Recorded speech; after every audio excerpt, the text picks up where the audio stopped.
নমস্কার, আমি তস্মিনা। নমস্কার, আমি ইন্দ্রাণী। শুরু করছি বিয়ন্ড পলিটিক্স। এসআইআর বুমেরাং, ফাঁস জারে চুরি। মোদির রাজ্যেও কি অনুপ্রবেশকারী? আজকে কি খবর দেবে, ন্যাশনাল না ইন্টারন্যাশনাল? ন্যাশনাল, লোকাল সব মিলে একটা জগা খিচুড়ি খবর দেবো আজকে। আমি এমনি একটু কম বুঝি, তার উপর জগা খিচুড়ি পাকালে আমি তো ঘেটে ঘ হয়ে যাব। সিট বেল্ট বেঁধে নে, ধৈর্য ধরে বস। বিয়ন্ড পলিটিক্স শেষ হলে দেখবি সব বুঝে গেছিস। আচ্ছা, তার জগা খিচুড়িটা কি নিয়ে বলো তো? এসআইআর, সেই এসআইআর নিয়েই তো যত কাণ্ড। আবার কি হয়েছে এসআইআর নিয়ে? প্রথম দফার এসআইআর হলো বিহারে, দ্বিতীয় দফায় 12টা রাজ্যে হলো, যে এসআইআর এখনো চলছে। আবার বাকি 22 রাজ্য কেন্দ্রশাসিত অঞ্চলে শুরু হবে এসআইআর। 22টা রাজ্য? কোন কোন রাজ্য? কমিশন সূত্রে জানানো হয়েছে অন্ধ্রপ্রদেশ, অরুণাচল প্রদেশ, চণ্ডীগড়, দাদরা ও নগর হাভেলি এবং দমন ও দিউ, হরিয়ানা, হিমাচল প্রদেশ, জম্মু কাশ্মীর, ঝাড়খণ্ড, কর্ণাটক, লাদাখ, মহারাষ্ট্র, মণিপুর, মেঘালয়, মিজোরাম, নাগাল্যান্ড, দিল্লি, উড়িষ্যা, পাঞ্জাব, সিকিম ও ত্রিপুরা। বুঝলাম। আরো কোটি কোটি নাম বাদ যাবে তাহলে? বাদ তো যাচ্ছেই। আগামী এপ্রিল মাস থেকে এই প্রক্রিয়া শুরু হবে। এই তালিকা থেকেও বাদ অসম? ভারতীয় নাগরিকত্ব আইনে অসম রাজ্যের জন্য আলাদা ধারা থাকায় এসআইআর হবে না অসমে। অসমে আলাদা করে স্পেশাল ডিভিশনে ঘোষণা করেছিল কমিশন। কিন্তু সেটা কেন? আসামে আগেই এনআরসি হয়ে গেছে, যা নাম বাদ পড়ারটা পড়ে গেছে, তাই আর এসআইআর এর দরকার নেই। তৃতীয় দফার এসআইআর নিয়ে ডিটেলস দাও তো। তুই খবরটা নিজেই দেখে নে। নির্বাচন কমিশন জানিয়েছে, যে 22টি রাজ্য ও কেন্দ্রশাসিত অঞ্চলে এখনও ভোটার তালিকার বিশেষ নিবিড় সংশোধন হয়নি, সেখানে এই কাজ এপ্রিল থেকে শুরু হওয়ার সম্ভাবনা আছে। কমিশন রাজ্যগুলির মুখ্য নির্বাচনী আধিকারিকদের দ্রুত সব প্রস্তুতি শেষ করতে বলেছে। এই 22টি রাজ্য ও কেন্দ্রশাসিত অঞ্চল হল অন্ধ্রপ্রদেশ, অরুণাচল প্রদেশ, চণ্ডীগড়, দাদরা ও নগর হাভেলি এবং দমন ও দিউ, হরিয়ানা, হিমাচল প্রদেশ, জম্মু ও কাশ্মীর, ঝাড়খণ্ড, কর্ণাটক, লাদাখ, মহারাষ্ট্র, মণিপুর, মেঘালয়, মিজোরাম, নাগাল্যান্ড, দিল্লি, ওড়িশা, পাঞ্জাব, সিকিম, ত্রিপুরা, তেলেঙ্গানা ও উত্তরাখণ্ড।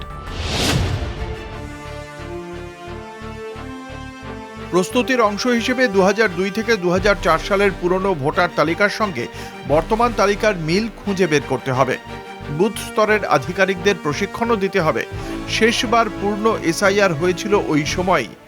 এত বছর পরে হঠাৎ এত বড় সংশোধন শুরু হওয়া নিয়ে বিরোধীদের প্রশ্ন উঠছে। বিহার ছিল প্রথম রাজ্য যেখানে গত বছর বিধানসভা ভোটের আগে এসআইআর করা হয়। পরে 2025 সালের অক্টোবরে 12টি রাজ্য ও কেন্দ্রে দ্বিতীয় ধাপ শুরু হয়। এই 12টি রাজ্য হল কেরল, তামিলনাড়ু, পশ্চিমবঙ্গ, গুজরাট, উত্তরপ্রদেশ, পুদুচেরি, আন্দামান নিকোবর, ছত্তিশগড়, গোয়া, লাক্ষাদ্বীপ, মধ্যপ্রদেশ ও রাজস্থান। এই প্রক্রিয়ায় একাধিকবার সময় বাড়ানো হয়েছে।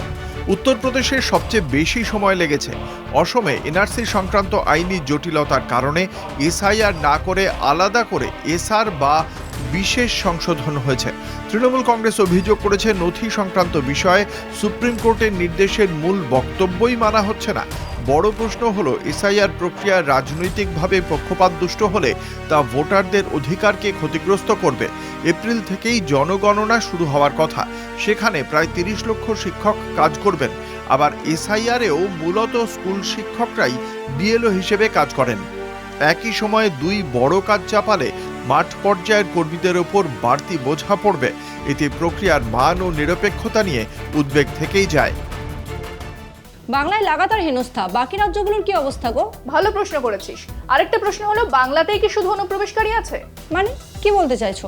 বলছি, নরেন্দ্র মোদী, অমিত শাহ, শুভেন্দু অধিকারী এরা সবাই বারবার বলেছে রোহিঙ্গা আর অনুপ্রবেশকারী ছাঁটাই করতেই এসআইআর হচ্ছে। হ্যাঁ, তা তো বলেইছেন। এসআইআর হলে নাকি সব বাদ পড়ে যাবে, যাদের নাম বাদ যাচ্ছে তারা অনুপ্রবেশকারী আর রোহিঙ্গা। হ্যাঁ, মমতা বন্দ্যোপাধ্যায় যেদিন সুপ্রিম কোর্টে এসআইআর নিয়ে লড়াই করলেন, বিজেপি কি বলেছিল? অনুপ্রবেশকারীদের বাঁচাতে লড়ছেন মুখ্যমন্ত্রী। নরেন্দ্র মোদী সংসদে দাঁড়িয়েও একই কথা বলেছেন। এবার উলট পোড়ান। বাংলায় যারা বাদ পড়েছে তারা যদি অনুপ্রবেশকারী হয়, মোদির রাজ্য গুজরাটে যারা বাদ পড়েছে তারা কি? তারা অনুপ্রবেশকারী? তাহলে তো অনেক ভয়ানক কথা।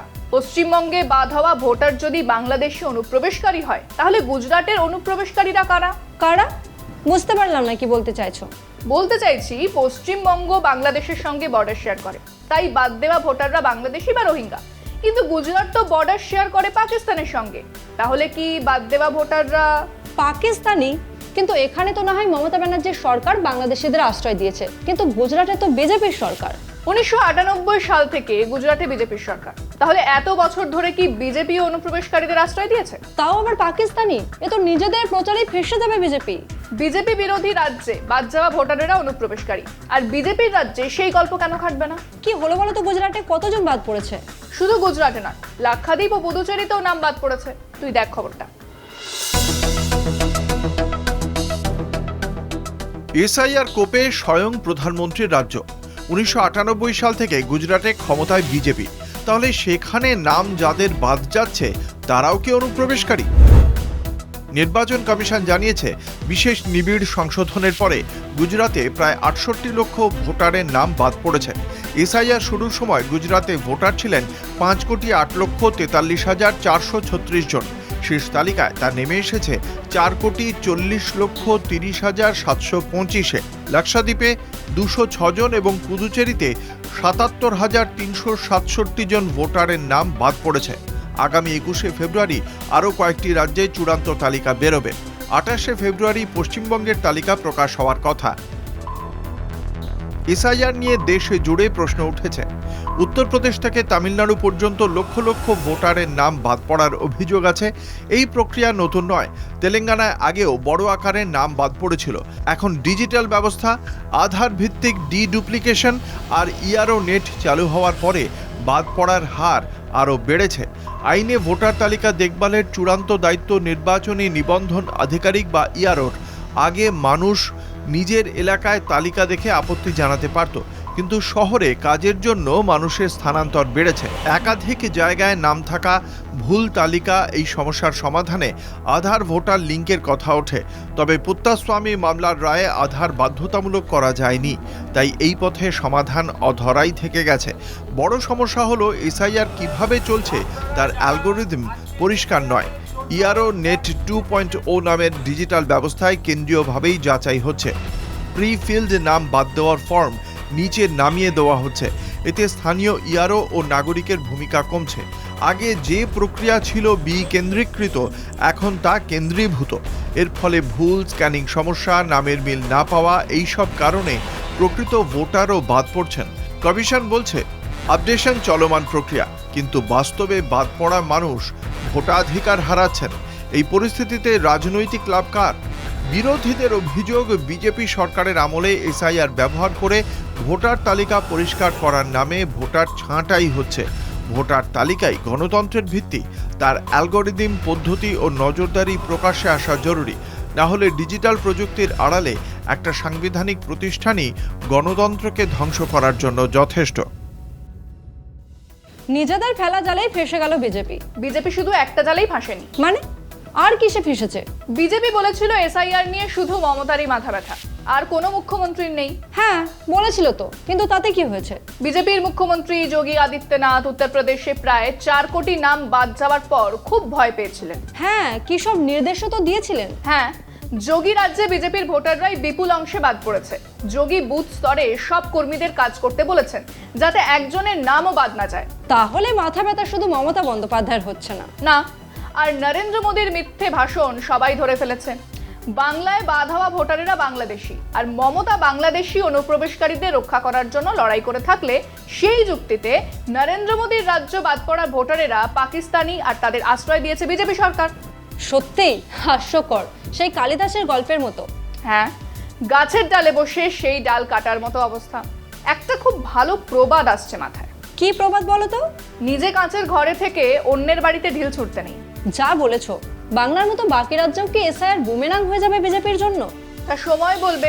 তবে বাংলায় যে বুমেরাং হয়েছে তাতে কোনো সন্দেহ নেই। নে শেষ কর। হ্যাঁ চলো, বিয়ন্ড পলিটিক্স আজকের মতো এই পর্যন্তই। দেখতে থাকুন কলকাতা টিভি, রাত দিন 7 দিন।